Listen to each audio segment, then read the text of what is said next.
Hi everybody, it is Max Mackintoshes back again for another video. This video is going to be yet another speed build, and it is going to be a tiny house. I've been wanting to do more tiny houses recently. I just think they're fun and cute, and they're pretty quick, which I like. Sometimes I'm not feeling a 7-hour build, so I thought I'd do a tiny home today, and I found a cute little reference picture to kind of base it off of, and I really like how it turned out, and I believe it is a limited pack build. I know it uses Snowy Escape and Tiny Living. I'm not sure if there's more, but it's definitely limited pack. There isn't that many. And this comes out at about 18,500 simoleons, a little under. So as long as you place it on a tiny $1,500 lot, you'll be able to play in this right away. Or if you have more than one sim in this house, then you'll definitely be able to afford it, because this house does have enough for 3 sims. There's a double bed and a single bed, as you'll be able to see once we kind of get going there into the floor plan and such. And I used the tiny living furniture, used the Murphy bed, because I think that's quite a fun item, and I just figured it will save space. Don't have to have a couch and the bed, you can kind of just have them all in one. And I don't create like 2 separate bedrooms for this house. I kind of just have it open everywhere, because I just felt like it made more sense, and I think it saves some money and a little space, so that's what we went with here. But as you can see, we're on the outside now. We haven't quite gotten inside, and I kind of had trouble picking out what I wanted for the outside, because I was following the picture and I kind of wanted to be semi-modern, and so I was kind of going for this darker theme, use some of that Snowy Escape wallpaper, and I think it turned out good in the end. I think it's pretty cute. It just kind of took me a while, but I believe I cut a lot of it out, because I would just go back and forth for like ever, and no one wants to watch that. That's not fun. So I cut it out for you. Hope you don't mind too terribly much. And I believe I used debug stuff for the entire outside, like the landscaping, and I think I used some debug fencing, because it just was not in the budget to use actual plants and stuff. We could just not afford anything on the inside if that was the case. I don't often use the debug landscaping, because I just don't like scrolling through all of the stuff. And I hate that you can't eyedrop it, so you can't like duplicate it. That's really inconvenient for me, but it was a necessity in this build. We could not afford it without using the debug stuff. I think I kind of flip-flop back and forth in this build. I go in and then out, in and out. I don't like complete something and then move on.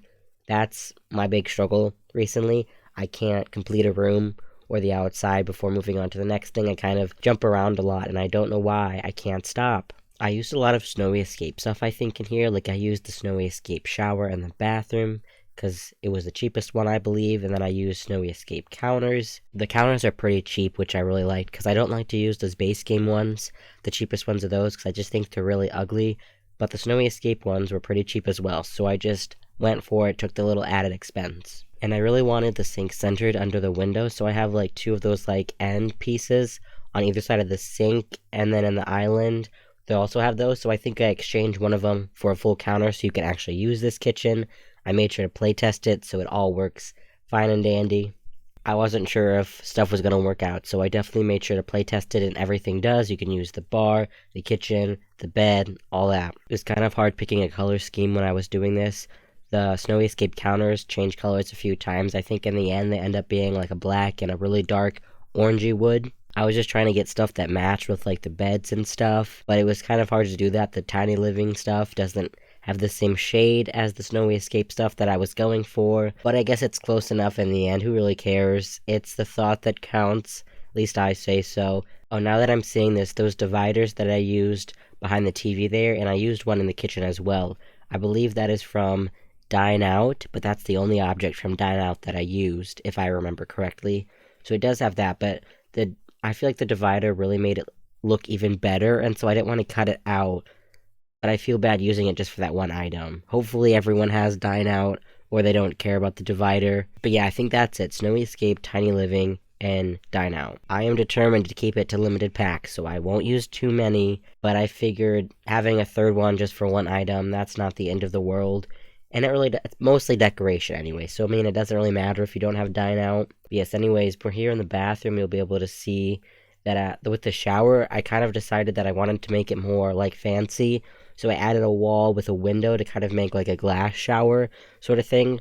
Probably a waste of money, but I thought it looked good in the end, so I kept it. Sometimes you just gotta waste some money for some style and some glam points, you know what I'm saying? And then you can see the living room coming along here, using that Murphy bed that I mentioned before, and I did play test it, so it does come out and fit just fine, and they can still get around the bed and get into bed just fine. I don't think I cut too many fiddling things out unless it was like really, really long areas of fiddling, because this video is not very long. I wanted something short to do today. I've recently gotten sort of a cold, so I really wasn't up for a long build or a long voiceover, so I figured a tiny house is something that'll fit perfectly for how I'm feeling right now. And I just really like tiny homes. Like when I first play the game, I always live in a tiny home because I love the perks, and so I figured it'd be good to build more of them so I have more options for myself and for others to choose from. I think it's really good. I can't believe that I ever played the game without tiny living.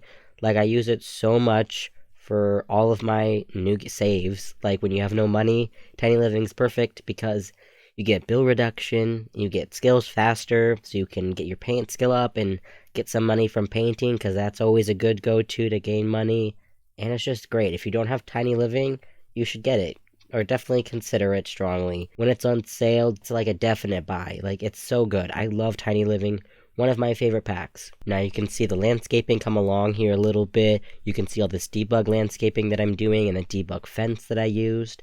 I actually really like this debug fence. I wish it was something that was like in-game, because I just love how it looked, but I never want to go through debug, to actually search for it. But we did here today, and I think it was really worth it. Looks really good, and I really like it.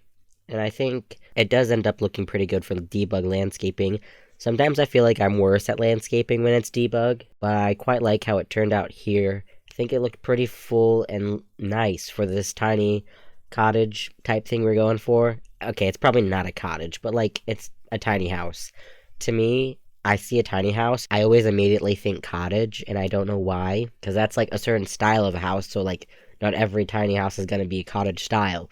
But my brain always thinks that. Gotta figure that out. Also, you'll see eventually this little archway in the back corner of the yard. I always add that when I use debug. I don't know why, I just really, really like it. I just think it's really cute. Like, it'd be so nice to sit under that and, like, I don't know, read or something. Look at the little birdies.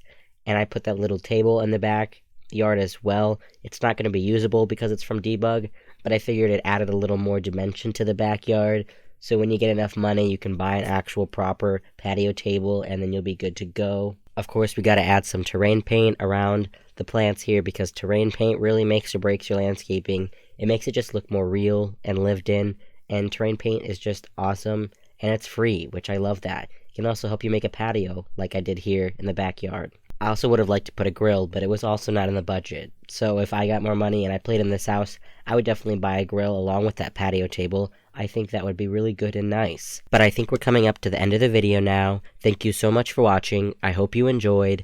If not, well, thanks for watching anyway. If you did enjoy this video, please leave a like, comment something down below, and subscribe for more videos like this. I will see you all in my next video, for whatever that might be. Bye.